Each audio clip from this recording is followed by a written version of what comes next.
The school finance system in Texas is complex, so let's break it down. First, it's important to understand the way schools receive money is split into two different revenue streams funded by taxpayer dollars, which we'll represent with a blue and yellow bucket. LISD's tax rate is currently $1.13 and is split into these two buckets of funds. 74 cents of our tax rate supports the maintenance and operations, or M&O, side of our budget, while 38 cents of the tax rate funds our interest and sinking, or INS budget. Let's start with the blue bucket, which represents the M&O budget. The size of our blue bucket is determined almost entirely by legislators through the basic allotment. It represents how much money we're allocated to educate each student in LISD.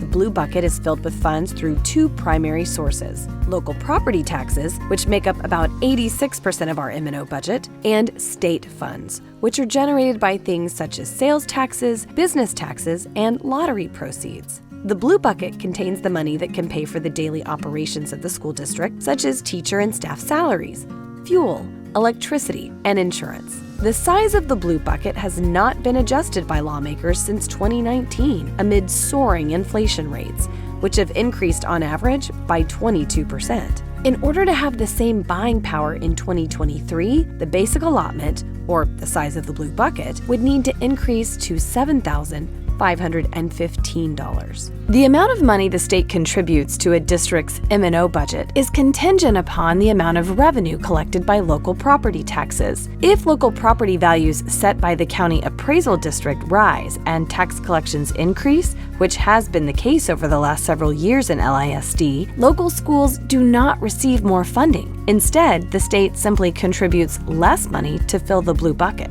If the amount of funds a school district collects exceeds the size of the blue bucket, those funds funnel back to the state in the form of recapture. The intent of recapture is to redistribute funds from districts that exceed their entitlement to districts that do not meet their entitlement.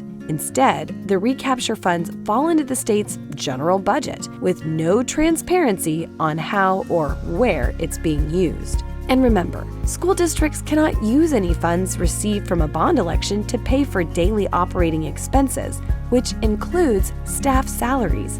That brings us to our yellow bucket. The yellow bucket represents funds that are used to pay off bond debt that has been approved by voters through the interest and sinking, or INS portion of the tax rate. A school district's INS tax rate is set by local school boards and is determined by how much revenue is required to pay off bond debt. The yellow bucket of funds can only be used to support major facilities repair and renovation and construction projects that are proposed in bond elections. Every facility we have in LISD was built with bond funds. Every stadium, school building, competition field, and more. Funds in the yellow bucket are not subject to recapture, which means 100% of funds from the INS side of the tax rate stay in the district. LISD is able to take on the proposed bonds in the spring 2024 election with no change to the INS tax rate. Unwrap more about how school debt affects the tax rate in another episode of this series. Lewisville ISD residents are eligible to vote in the bond election. Early voting runs from April 22nd through April 30th, and Election Day is May 4th. And that's the buckets of school funding unwrapped.